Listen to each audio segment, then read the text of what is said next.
You already know the deal. You've been making it for months, maybe years. You'll use your phone less, just 30 minutes of social media a day starting tomorrow. You'll cut back on cigarettes, 10 instead of 20, which is basically already quitting. You'll eat clean during the week and allow yourself junk food on weekends because balance matters and you're not a monk. You call this being realistic. You call it self-awareness. Here's what you never say out loud. You've been having this exact conversation with yourself for a long time. The terms shift slightly. The deadline moves. The specific number changes. And the behavior stays exactly where it was. This is not a character flaw. It is not weakness or laziness or some private moral failure. The reason gradual change fails has everything to do with how the brain builds its patterns.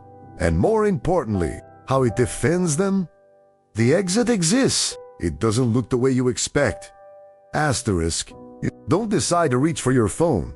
Your hand is already moving. That is not a figure of speech. In the seconds before you become conscious of the impulse, before any deliberate thought forms, the behavior has already been initiated. The scroll starts before the decision. The cigarette is lit before the craving fully. The bag is open. The app is loading. The purchase is almost complete before any part of you stops to ask whether you actually wanted this.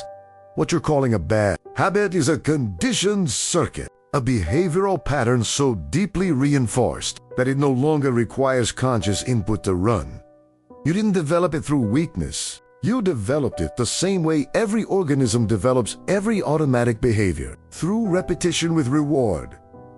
B.F. Skinner spent decades mapping exactly this territory. Not addiction in the dramatic medicalized sense, the ordinary mechanics of why organisms repeat what they repeat and what it concretely takes to break a circuit once the brain has locked it in.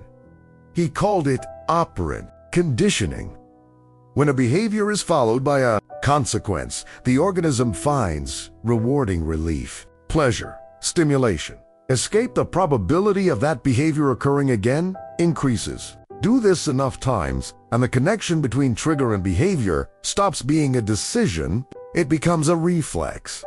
Every time scrolling delivered a moment of stimulation, the circuit got stronger. Every cigarette that softened stress reinforced the link between tension and smoking. Every impulsive purchase that briefly filled an emotional gap deepened the groove between discomfort and buying. You didn't choose to build these circuits. You built them the way all learning happens, through thousands of small cycles of behavior, followed by reward compounding silently over time until the behavior started running itself. This is why moral framing fails.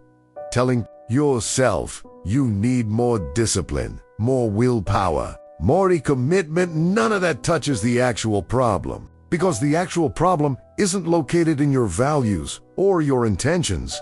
It is located in a pattern that predates your intentions every single time the trigger appears. Asterisk. Here is something Casillas figured out before neuroscience could explain it. A reward that comes sometimes is more powerful than a reward that comes every time. This sounds wrong. If something reliably delivers what you want, shouldn't that make it more compelling? Skinner demonstrated through controlled experiments replicated across species and decades that the opposite is true. Intermittent reinforcement, reward that arrives unpredictably, on no fixed schedule, produces behavior that is more persistent, more resistant to extinction, and more compulsive than behavior reinforced constantly. The slot machine doesn't pay out on every pull. That's not a design flaw. That's the entire mechanism. Now look at the behaviors. You're trying to stop through that lens. Social media doesn't show you something interesting every time you open it. Sometimes it does a post that grabs you, a message that matters. But sometimes it's nothing, and the ratio isn't fixed. You'll never know which pull of the lever will pay out, so the brain, operating exactly as Skinner described, never stops pulling. The uncertainty isn't a reason to check less. It's the reason you check compulsively. You're not looking for content. You're responding to a schedule of reinforcement that was engineered to keep you there. Here is what makes this devastating for gradual change. When you reduce the behavior, instead of eliminating it, you don't weaken the reinforcement schedule. You become smoking 10 cigarettes instead of 20. Means the rewarding ones are now spread more sparsely across your day, which is functionally identical to a more intermittent schedule. Scrolling for 30 minutes instead of 2 hours means the dopamine hits are less frequent, less predictable. You haven't moved away from the slot machine, you've changed how often you pull the lever. The machine is still running, the circuit is still active. Moderation doesn't just fail to break the pattern, it deepens it. Asterisk.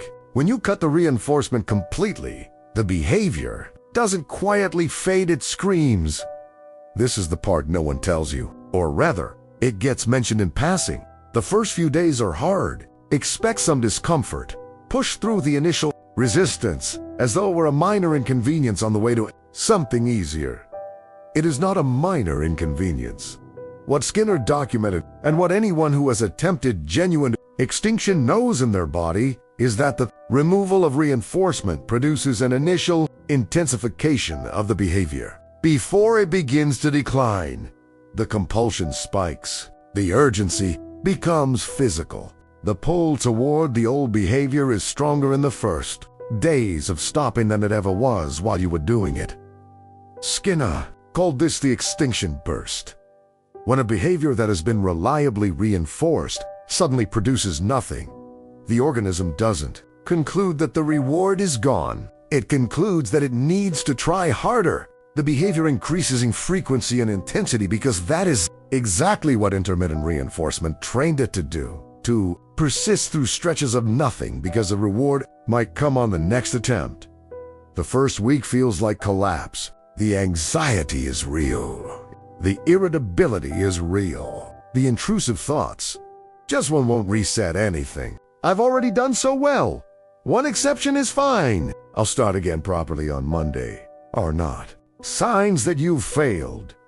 They are the extinction burst. They are the circuit, firing at maximum intensity because the reward had stopped, and the pattern is trying everything it knows to bring it back. This is the moment where almost everyone quits, and the reason they quit is not weakness. It is misdiagnosis. They feel the intensity of the burst and read it as evidence that stopping isn't working. So they give themselves just one, and the circuit, which has been screaming for exactly that, receives it. A behavior reinforced during an extinction burst is significantly beyond its original level. You have not slipped. You have taught the pattern its most effective strategy. At some point, the extinction burst passes. The urgency dims, the circuit stops screaming quite so loudly, and you find yourself in a space nobody really prepares you for.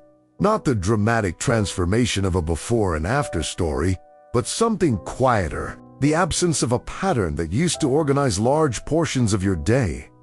A gap where the behavior used to be. The brain doesn't tolerate a vacuum. The stress that sent you to the cigarette still arrives. The boredom that opened the app is still there at 9 p.m. The emotional gap that the purchase briefly filled doesn't close because the credit card is gone. The replacement has to be real, not a consolation, something that genuinely delivers. The core reward the old behavior was actually providing. You weren't smoking because you loved cigarettes. You were getting a pause, a ritual permission to stop and breathe inside a day that gave you no other version of that dot. You weren't scrolling because the content was valuable. You were escaping, stimulating a brain that was filling silence that felt threatening. The reward accurately. And you can find something that delivers it without feeding the circuit. You just spent weeks dismantling the moment of actual change. Is not gradual, it is a specific moment where you stop treating the behavior as a negotiation and start treating it as something that is simply over. Not, I am trying to stop. Not I'm cutting back with the intention of eventually stopping. The circuit closed. The reinforcement ended. Today, that moment is available to you right now. Not after you finish this video. Not starting Monday. The delete button is on your phone. The trash can is in your kitchen. The scissors are in a drawer. Every not yet is a reinforcement. Every delay is the circuit by another day. Thought you have been negotiating with this long enough to know that the negotiation doesn't end. It just changes terms.